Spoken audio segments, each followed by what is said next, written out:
So we just have to do the All right. 485 slides today. Good evening, everybody. So we're going to get through chapter 20, because there's only 17 slides at 20. So we're going to try to knock through 20 and maybe go ahead and knock out 21. So 2 in a row. All right. And if we do that, I got even better news. We won't have class on Friday. Did you hear that, Travis? Yeah, sounds good. We won't have class on Friday if we can knock it out. So that's what we're going to shoot for. So that's what I'm shooting for, because if I can knock out 2, we're done. All right. So tonight we're going to go ahead and continue our discussion. We talked about leasing yesterday. Tonight we're talking about property management. All right. So with property management in this particular situation, like I said, this goes hand in hand with leasing, because oftentimes if you are handling property or leasing, you're also going to be dealing sometimes with property management. So it kind of goes hand in hand. So we're going to describe a property manager's functions, the basic elements of a management agreement. We're also going to explain the property manager's role in budgeting, renting, and maintaining property. We're further going to identify the techniques a manager may use to attract, select, and retain quality tenants, the characteristics of an effective rental collection policy, a property manager's primary responsibilities regarding compliance with customer protection and privacy laws. And we're further going to distinguish the property manager's responsibilities for handling environmental and risk management concerns. So the main thing with property management is the overview is that leasing, managing, marketing, and maintenance of real estate owned by others, okay? So primarily, if you are a property manager, you basically are assuming the role of that landlord, and you're doing everything that they could be doing themselves, okay? So in that situation, you're going to be leasing the property, you're going to manage it, you're going to market it, and you're going to maintenance it, okay? Now, since you're taking that row, Cody, that means that you have very little liability, correct? Wrong, right? What is it actually? I have what? A ton of liability, okay? Because if Travis gives me his property to manage, and I just kind of, what's the word, fumble it and just kind of just let it just go to the wayside, the other term is half-a it, okay? Then in that situation, what happens? Well, if I don't take care of Travis's property and he comes down and there's holes in the wall and the flooring is destroyed and it just looks horrible, well, Travis, you gonna be happy about that? No, especially if he just bought the property, okay? So in that situation, his liability is very, very high. And like I told you last night, the return on this is very, very low, okay? So you get a very high liability, but very low return, all right? So a lot of people that were in property management stay in property management for a very short period of time, okay? Again, real estate license is required unless a on-site property or apartment manager or an employee of the owner is going to be there. So if, say, for example, if Travis hires me and pays me a salary, I'm no longer a real estate agent. Okay, I am acting as an employee of Travis. Okay, and I will tell you, a lot of real estate brokerages, if Travis holds a license, will not want Travis to be an employee of that company, because the thing could be, if there's a lawsuit, they could try to say what? Travis was acting in what capacity? As a broker. And so they're going to go after who? The one with what? A lot of money. Okay, so in that situation, and it also kind of flips back and forth, like a owner, Travis may, if he's the owner, he may not want me to have a license, because if I have a license, I'm probably working real estate on the side, and if he's only paying me $100 commission to rent his units, and I can go find other units and get $500, what am I going to start doing with the leads that come into Travis? I'm going to try to convert them somewhere else, okay? So again, there are those different types of situations.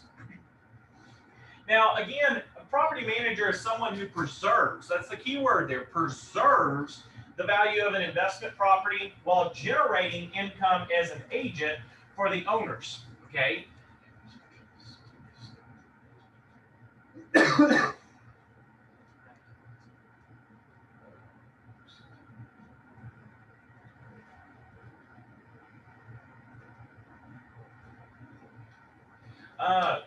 So in that situation is a property manager basically comes in. They're going to be preserving the value of an investment property while generating, like I said, income as an agent for the owners.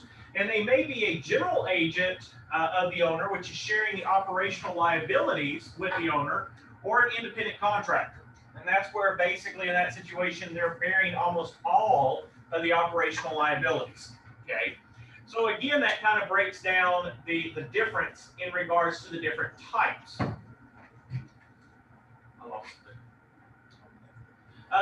In regards to the elements of a management agreement.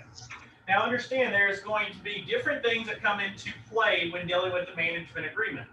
You're going to have the description of the property, the time period, the definition of manager's responsibilities, the statement of the owner's goals, the extent of the manager's authority, the reporting requirements, as well as the compensation and allocation of costs.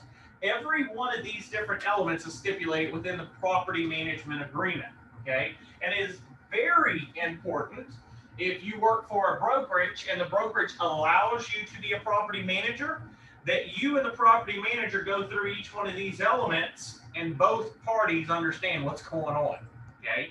Very, very key in this particular situation. Now, the activities of the property manager, of course, is improving the reputation and physical condition. And so what we're talking about, of course, is if Mr. Eugene, you hire me, do you want me to just kind of worry about my pocketbook and not worry about your profits? I think so. You gotta worry about my stuff. You're gonna stay on. Why can't I just take care of myself and not worry about you? Because it's your job. Well, it's my job to improve your property. Mm-hmm. Now, does that mean I need to pay for it? No. It means I need to make recommendations. There you go. Okay.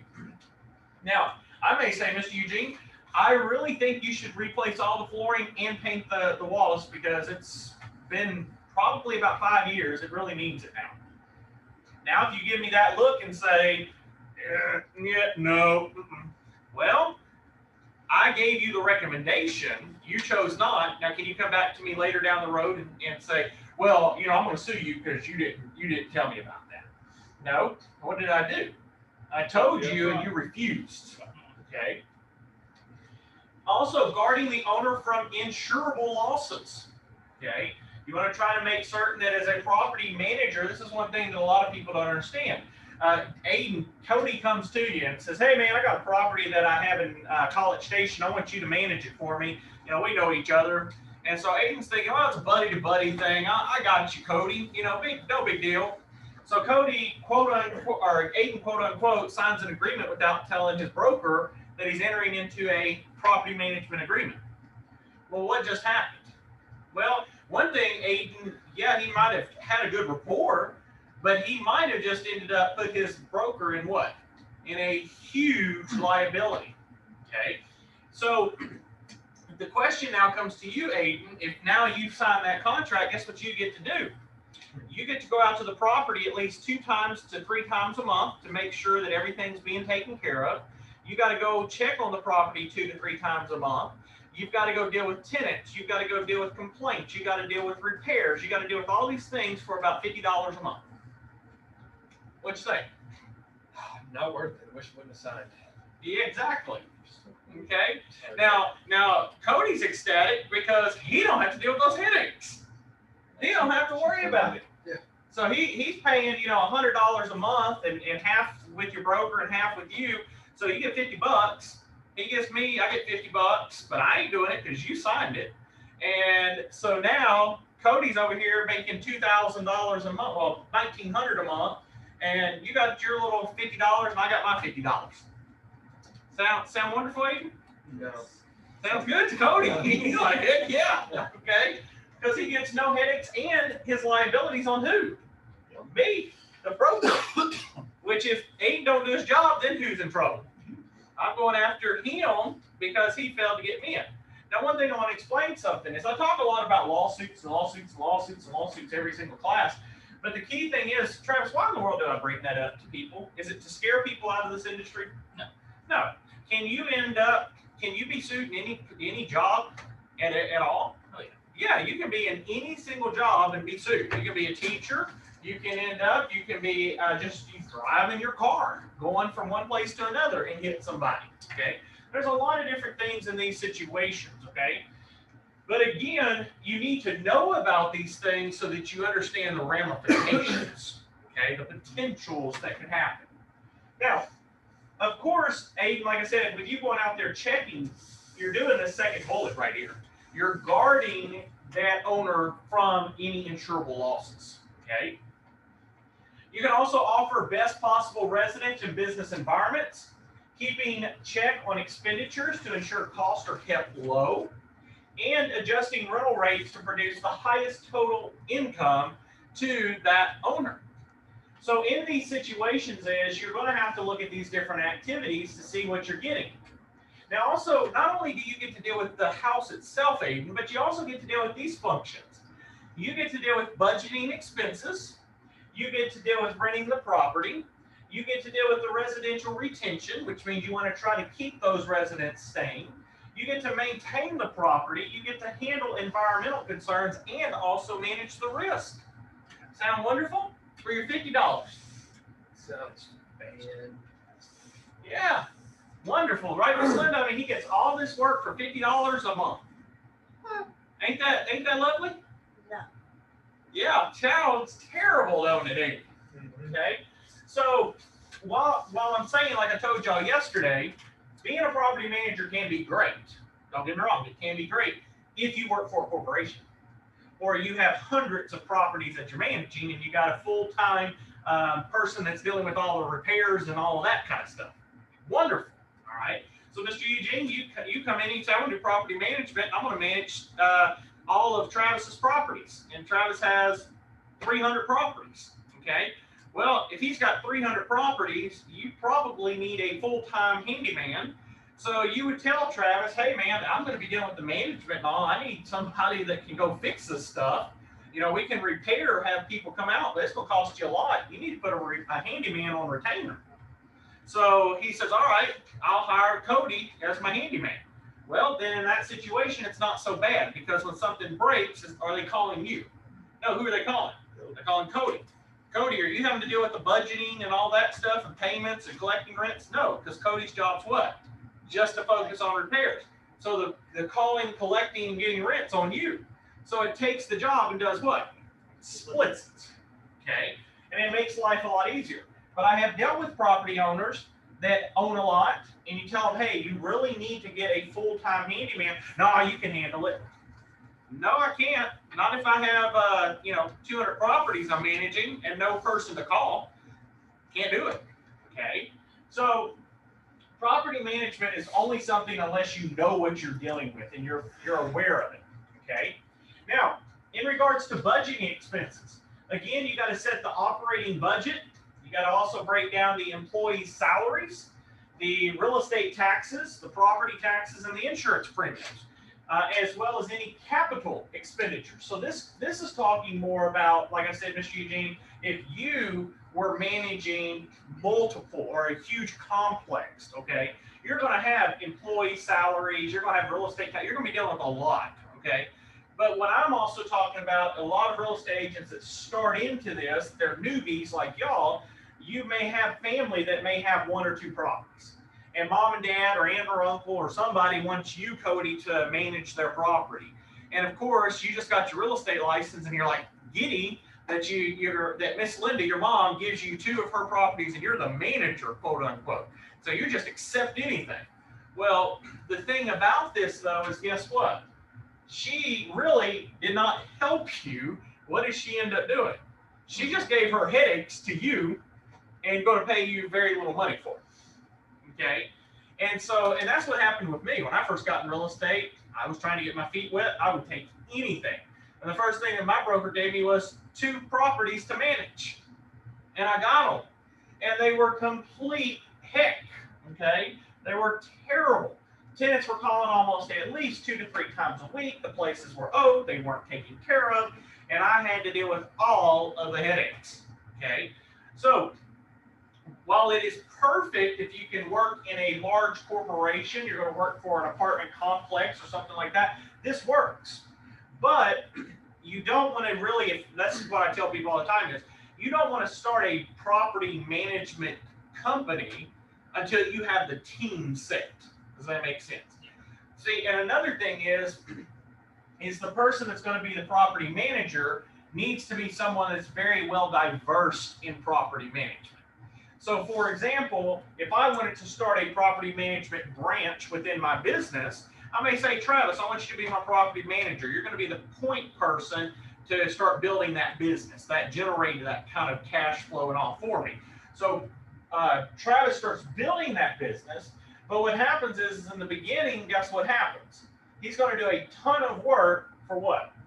For very little pay, okay?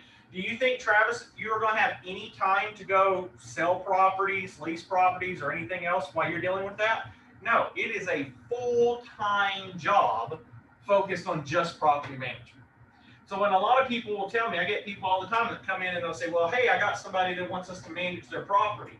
And I'm like, okay, do you know this person? Well, no, they just want us to manage it.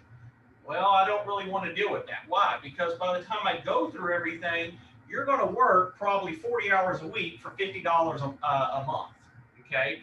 That's not a lot of money, okay? After taxes, it's probably $40. So you're making $10 a week for all the headaches that you deal with.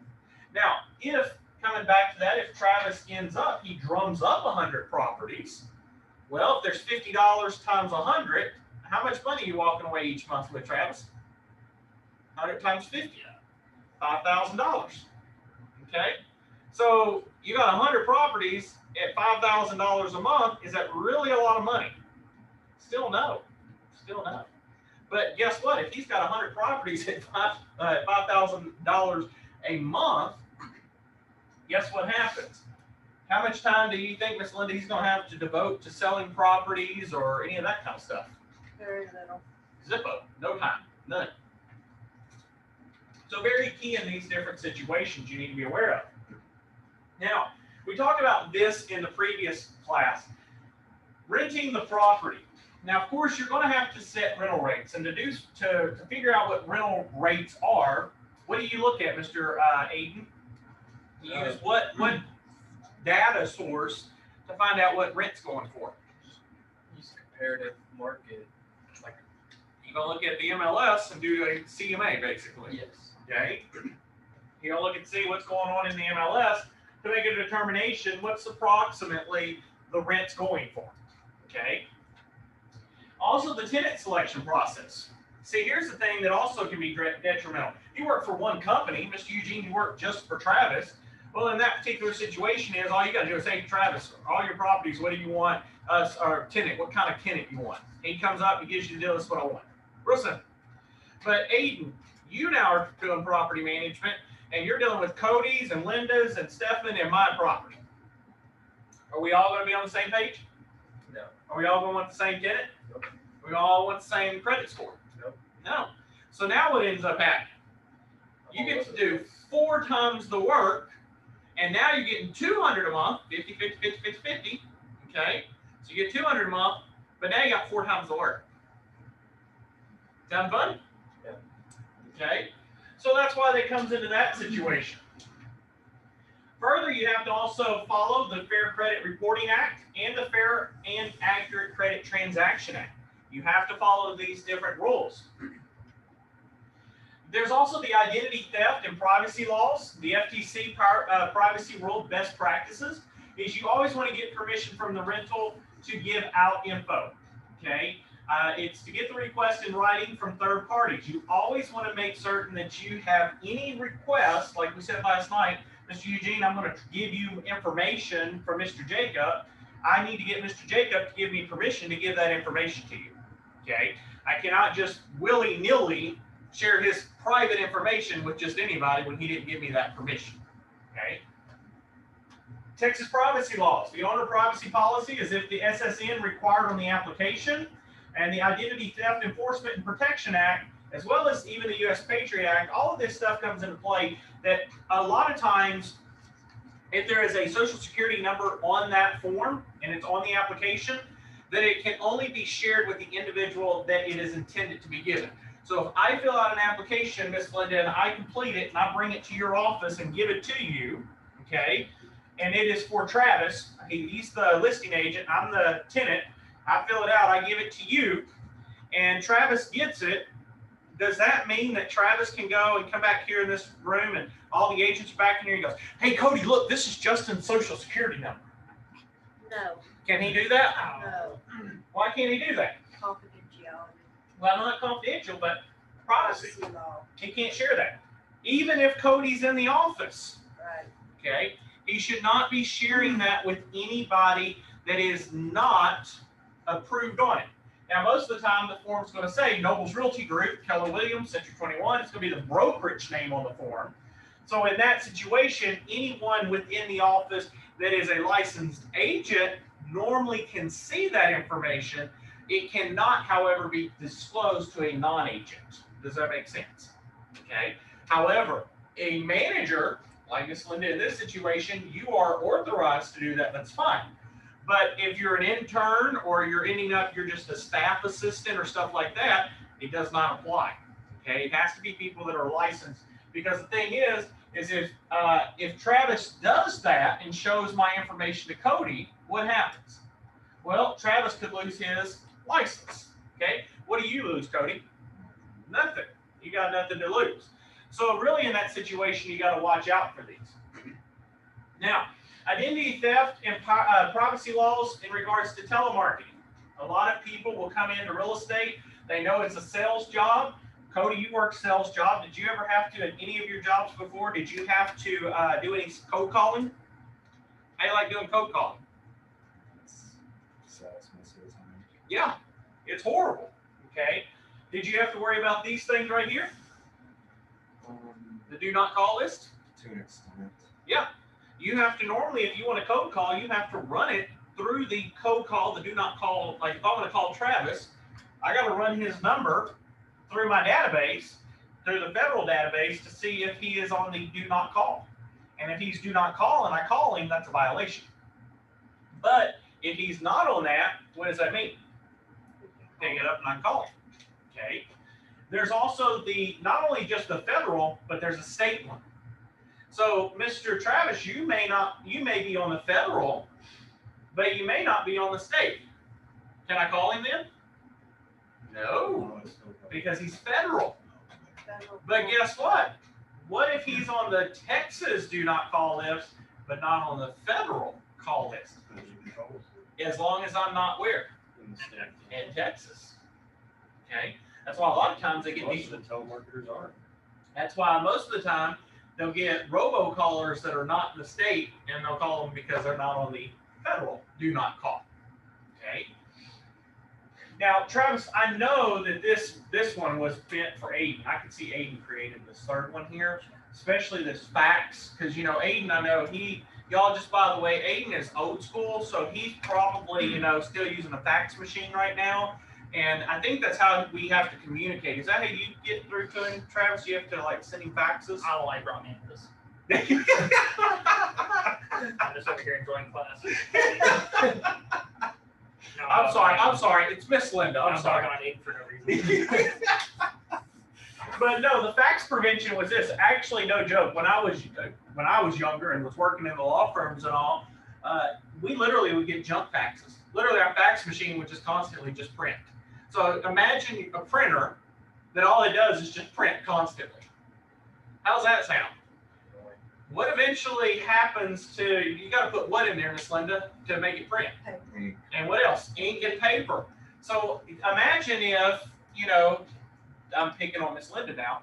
Aiden, you're a person that's a solicitor, telemarketer, but in not a phone call, you do faxes.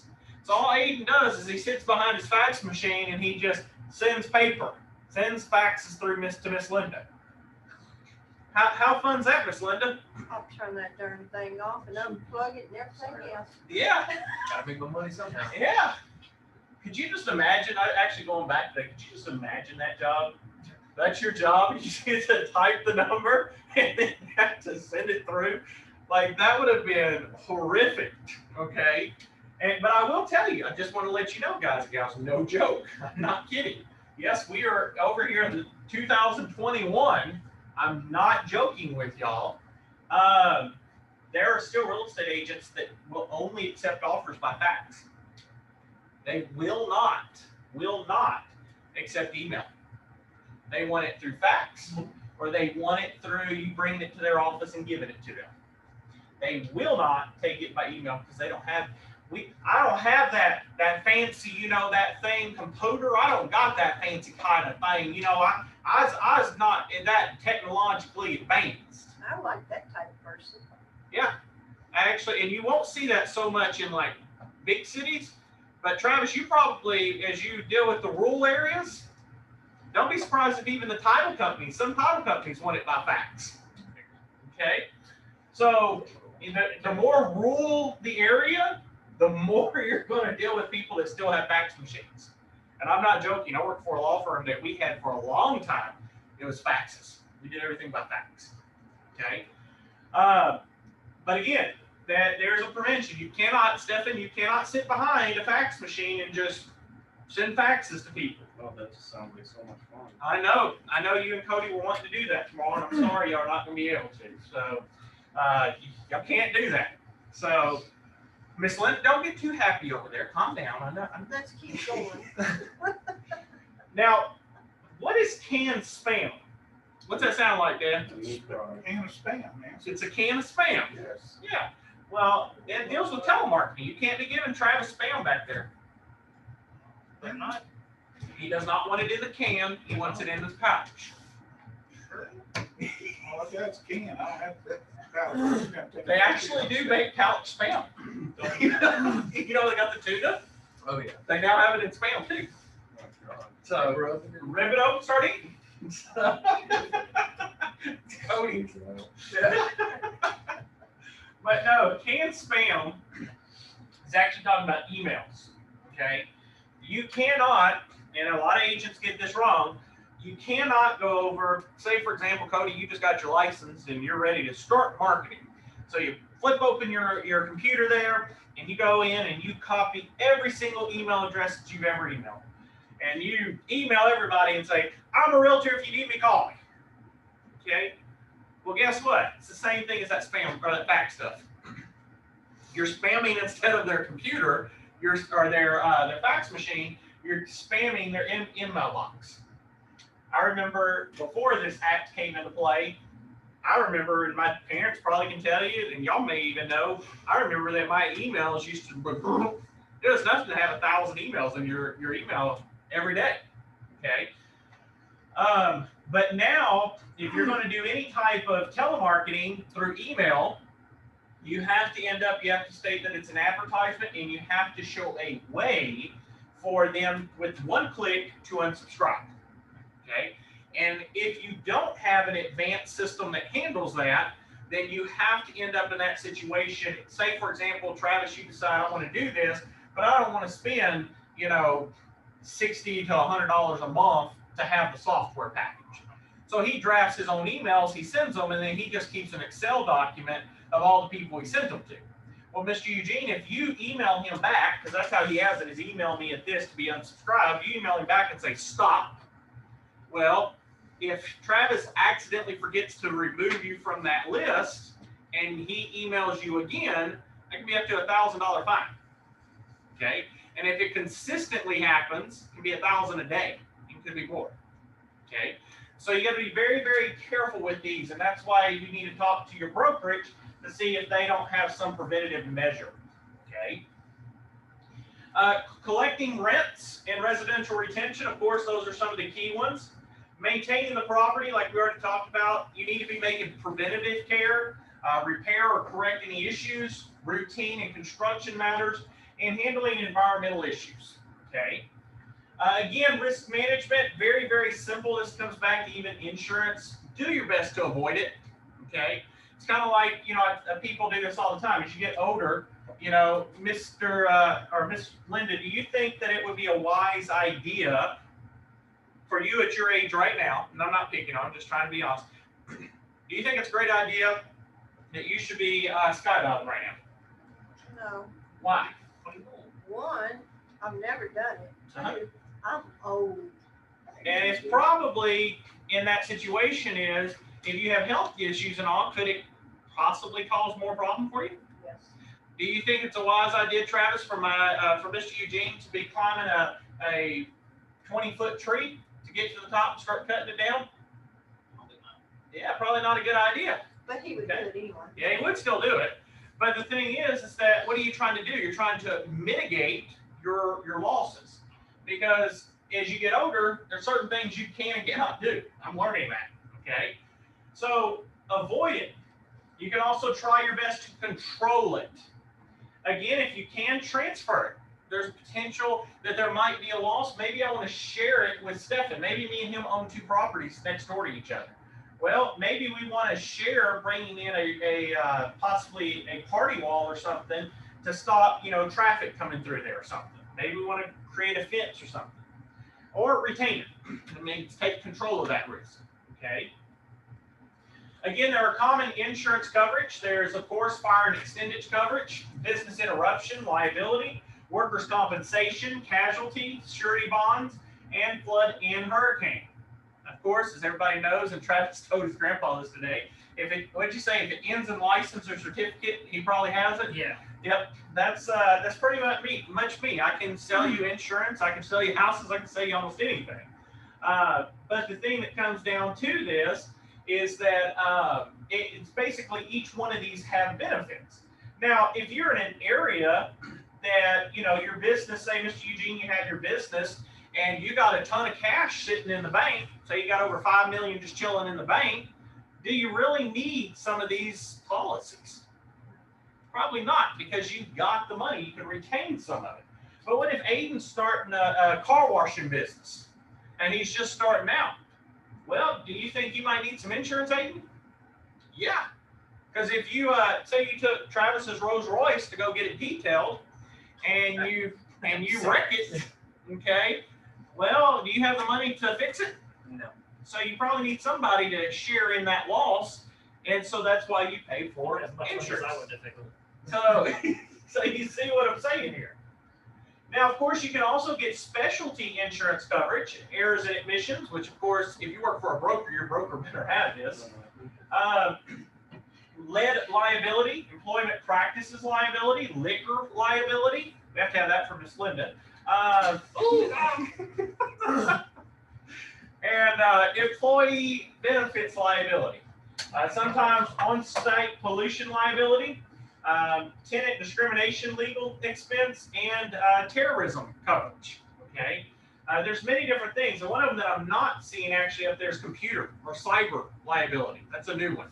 Because nowadays, a lot of people, they have, especially online, a lot of the big businesses, they allow their customers to create memberships or and be able to access these websites.